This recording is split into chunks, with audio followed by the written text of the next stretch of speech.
Hey there, trader. Just a quick video for you about the trades that we got up to today, some of the things that we were in the London and New York sessions for the Traders Haven Pip Banker sessions today.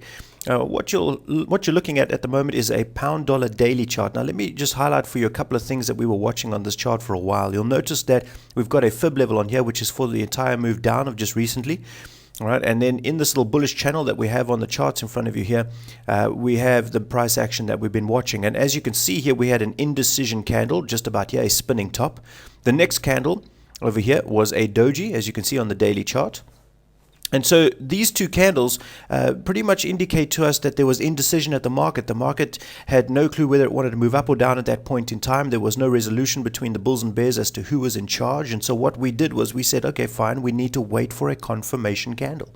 And once we get a confirmation candle, we'll know which direction we need to trade. Now, if you have a look at Friday's candle up this side, you'll notice it was a nice confirmation candle, bullish, engulfing. As you can see, it engulfs the previous candles, closing at or above the highs of the indecision candles, giving us a really bullish sign, and we really enjoyed seeing that. Couldn't take the trade on Sunday, obviously, and so here we come along to today's candle. So what do you think we did? Well, a lot of the guys in the room were long, as you can expect, and having got in long up there, you can see it's a 178 pip move to the top as we speak. It's still up at that level right now. So now that was a really great trade. I know that a couple of guys in the room saw that after our analysis of these pairs. I know some of the guys triggered on lower time frame charts, 4 hour or 1 hour. Some even triggered this trade on a 15-minute chart.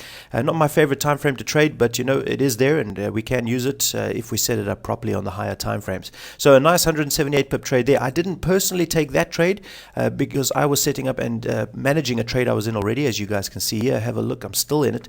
This is the CAD, the dollar CAD chart.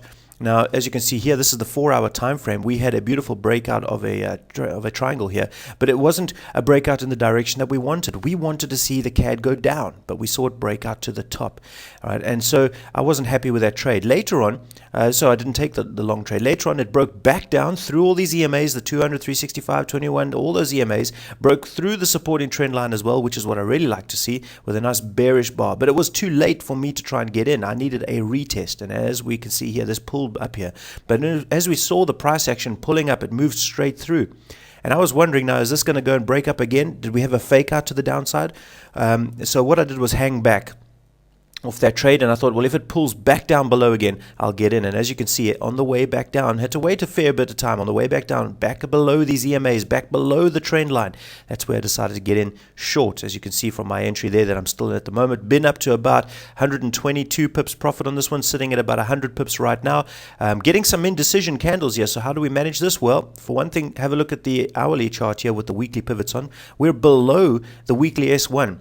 All right, and we have broken, retested, and it looks like we want to move on now. Now, the weekly S1 itself is a good indicator. I won't trade off that, strictly speaking, just off that indicator. What I'll do is flick back to the 4 hour here, look at these indecision candles, got doji, spinning tops, whatever you like to call them.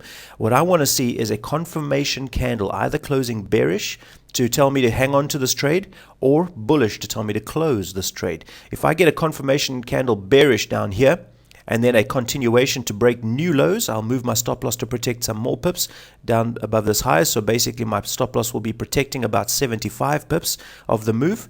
If it closes bullish, I will close out in whatever pips I have left on that trade. And that's pretty much the way I'm going to manage my dollar CAD that's sitting quite heavily in profit at the moment. So guys, if you want to join us in the live session, see how we trigger these trades, how we manage them in the live session, want to talk about psychology and so on in the live markets, we'll pop over to fap-tradershaven.com. Join us in the Pip Banker sessions for London and New York. We trade those sessions daily, guys, and we'd love to have you join us. Cheers.